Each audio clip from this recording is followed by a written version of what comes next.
Salut les amis, ici Shadow pour une nouvelle vidéo et donc aujourd'hui on va faire une review Transformers. Donc la dernière fois on a parlé de Generations et cette fois-ci on va parler aussi d'un tank, mais cette fois-ci de la gamme Robots in Disguise 2015, donc j'ai nommé Megatronus, donc qui est enfin arrivé en France et ça c'est bien, ça fait plaisir et ce focus aussi fait plaisir. Et donc comme vous pouvez le voir c'est un tank en forme de hache avec une grosse tourelle au-dessus qui peut rouler légèrement si vous le lancez, mais très franchement les petits trous en plastique font pas vraiment beaucoup de travail, on va dire. Ils glissent plus sur le sol qu'ils ne roulent en soi. Et donc vous avez la possibilité, si vous le souhaitez, de tourner la tourelle à 360 degrés sans pour autant démonter le mode véhicule. Après ça va bloquer au niveau des petits missiles, des petits packs de missiles que vous pouvez voir ici, mais c'est pas très grave vu qu'il n'y a pas de peinture sur cette partie-là. C'est parce que c'est ces espèces d'arêtes là qui vont avoir tendance à frotter, donc ce n'est rien. Et donc comme vous pouvez le voir, le mode tank est plutôt clean, hein. On n'a pas vraiment de possibilité de monter la tourelle si ce n'est de détacher les chenilles du reste du corps et de faire ça. Ce qui est une possibilité, hein. Moi, ça ne me dérange pas particulièrement de faire ça, mais le truc, c'est que le pivot reste au-dessus de la partie qui va monter. Et le problème, c'est que quand on fait ça, bah, moi, je préférerais limite que ce soit comme ça, et puis qu'ensuite on puisse pivoter vers le haut et le bas le canon. Après, voilà, c'est déjà bien de pouvoir pivoter vers le haut. Bah écoutez, on va faire un petit turnaround, donc de profil comme vous pouvez le voir, il est vraiment tout en avant, hein. Ça marche vraiment bien je pense, ça lui donne cet aspect très agressif. De derrière forcément il n'est pas super joli quoi, entre autres à cause du fait que là les chenilles ne sont pas complètes. Et de face il est plutôt cool, je dois dire. Si on regarde comme ça, c'est plutôt sympa. Et en plus on peut voir les espèces de petites foreuses à ce niveau là. Niveau comparaison de taille, la figurine est relativement bonne niveau taille, hein. Bon, elle n'est pas haute puisqu'elle fait la hauteur d'une mini-figurine à peu près, mais par contre elle a du volume tout de même, même si ce volume est quand même assez espacé, hein. Là il n'y a rien, en dessous là il n'y a rien, voilà. Mais c'est vrai que la figurine a une bonne taille. Et donc, bah pour la transformation, c'est assez simple. On va prendre ces pièces-là, qu'on va ramener comme ceci. Puis la partie attachée au lance-missile, on va la ramener comme ceci, pour former donc une sorte de tout. On va séparer donc ce qui va devenir les jambes, hein. Je pense que maintenant vous vous en doutez. Voilà. Et on va pivoter les jambes vers le bas. Donc et positionner ça correctement. Ensuite on va prendre le tout et le pivoter à 180 degrés. Et voilà, on a terminé notre transformation de Megatronus en mode tourelle marchante. Voilà. Donc, plutôt que de raconter des bêtises, on va continuer en séparant ce qui va devenir les bras, donc le canon. Ce qui est plutôt cool, je trouve. C'est une touche assez originale sur un tank, pour le coup, puisqu'il ne me semble pas me souvenir d'un tank où les deux bras forment le canon de manière égale. Donc ensuite, on va prendre les mains, on va les ressortir vers l'extérieur. On pivote le bras. On ramène le bras correctement. On fait la même chose de l'autre côté. Tac. On lui donne un aspect plus naturel. On va pivoter cette petite plaque, comme ça. Hop. On va ensuite faire en sorte que le torse se clip dans le petit tenon rectangulaire que vous avez vu au niveau de la plaque de la tête. Et au final, donc je vais m'écarter un petit peu, je vais pivoter vers le haut. Ah non, je vais peut-être pas m'écarter en fait. On va pivoter la tête et on va faire un petit focus pour vous montrer la tête de Megatronus, qui est plutôt sympatoche, hein. Elle fait partie de mes sculptures de tête préférées, je pense, de la gamme. Elle est vraiment bien faite, je trouve. Et j'avais relativement tendance à penser que la gamme, en règle générale, avait des sculptures de tête assez médiocres au final. Celle de Bumblebee étant assez bof, je trouve. Celle de Jazz Enfin ouais, non, je suis en train de me dire que celle d'Optimus est dégueulasse. Quand je parle de la classe Warrior, hein, bien sûr. Hein. Donc les Deluxe, si vous préférez. Mais c'est vrai qu'en règle générale, j'étais pas trop fan. Il y a Grimlock qui est bien, Drift est bien, mais il n'y a pas la peinture, donc forcément c'est un peu bof quoi. Je sais plus si j'avais fait une vidéo avec les moustaches et les sourcils peints, je me souviens plus. Enfin voilà, donc voici pour Megatronus, tout simplement. Et comme vous pouvez le voir, vous avez toujours la pièce de l'âme attachée au bras. Sachant que, d'après ce que j'ai pu voir, parce que je n'ai pas regardé la série, par contre j'ai regardé quelques extraits avec Megatronus, c'est une arme qui est beaucoup plus longue de base en fait, c'est-à-dire que la lame de cutter est plus ou moins de la même taille, mais par contre le manche est carrément plus long en fait, c'est une arme qui se tient à deux mains.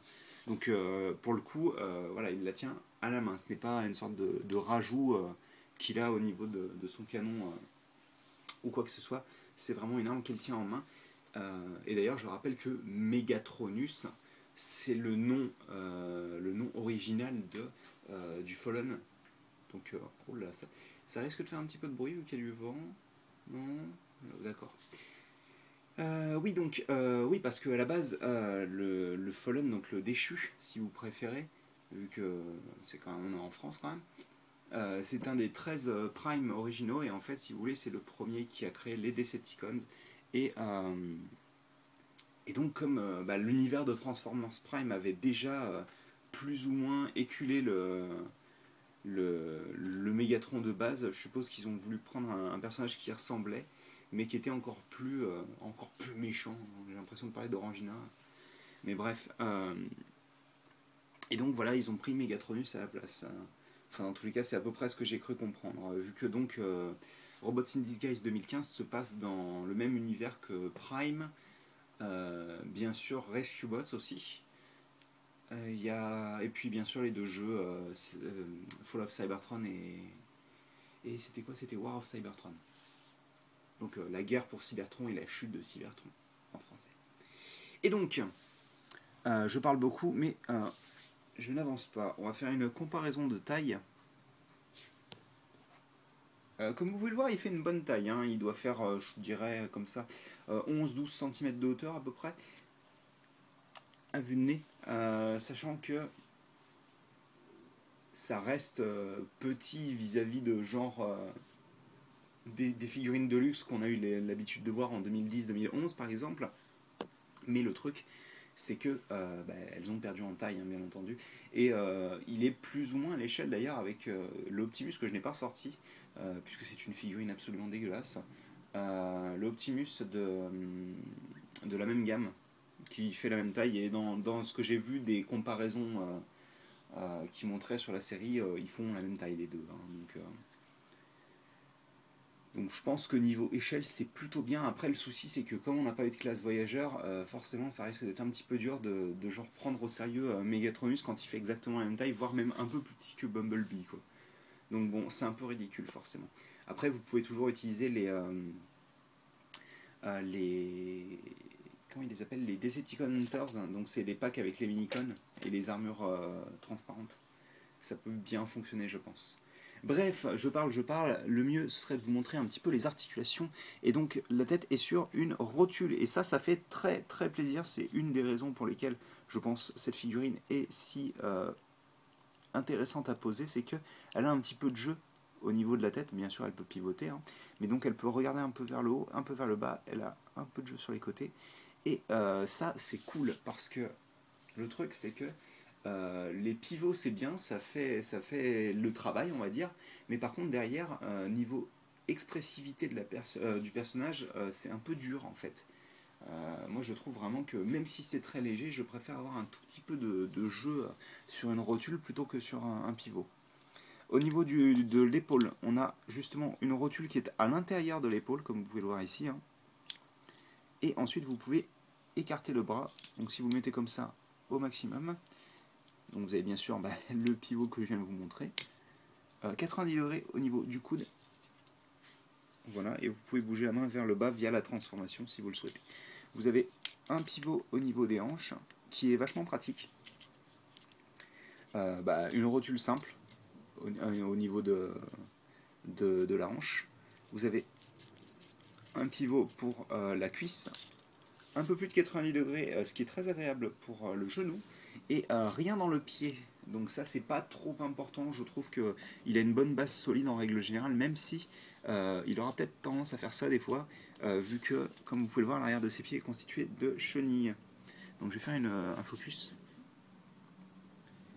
Et je pense qu'on va pouvoir lui mettre une pause et s'arrêter ici. Hein. Salut! Je sais pas si vous avez entendu un superbe klaxon dans le fond. Alors, Megatronus, moi je le vois bien avec une pose assez, pas détendue, mais pas forcément dynamique en fait. Parce que d'après ce que j'ai vu dans la série, c'est pas un personnage qui se met à courir comme un dératé.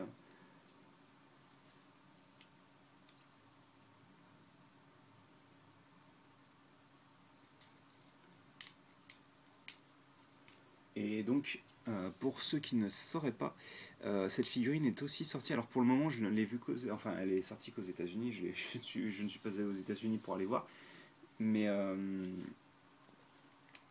comment dire, elle a eu une version de Toys R Us avec une tête différente et des applications de peinture un peu différentes. Genre les missiles sont peints et vous avez les pectoraux qui ont qui ont la peinture tout simplement. C'est, je pense, mon plus gros défaut avec cette version de la figurine, c'est qu'on n'a pas de peinture au niveau des pectoraux, parce que c'est vraiment un détail qui manque, puisqu'au final, la plupart des détails, on va dire, introduits dans le moule, sont peints, quoi. Et c'est vrai que, par exemple, moi, les lignes qui sont là, ou genre vraiment ça c'était super important de le peindre, je pense. Et ce sera mon gros défaut avec la figurine, c'est que là, pour le coup, c'est assez rare que je demande vraiment des applications de peinture en plus, mais là, pour le coup, je pense que c'était carrément nécessaire. J'espère que la pose rend bien, on va le mettre comme ça.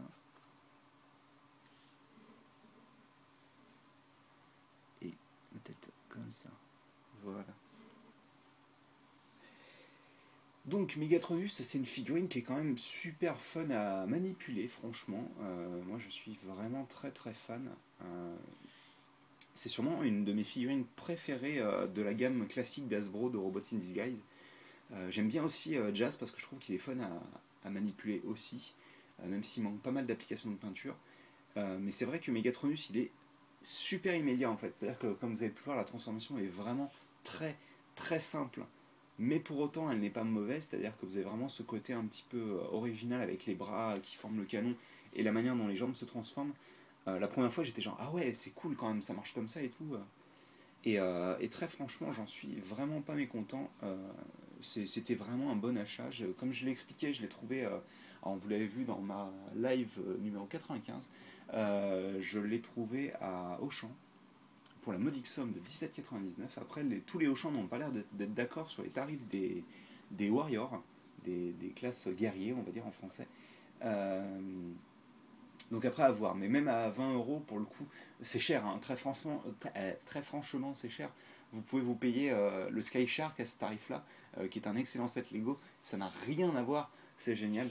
Mais en tous les cas, voilà, c'est relativement cher, mais je trouve que pour cette figurine-là, en l'occurrence, ça peut valoir le coup. Voilà. Bah écoutez, n'hésitez pas à me dire ce que vous en pensez. Je suis content que la vidéo n'ait pas duré trop longtemps. Et nous, on se retrouve très bientôt pour de nouvelles vidéos. Allez, à plus.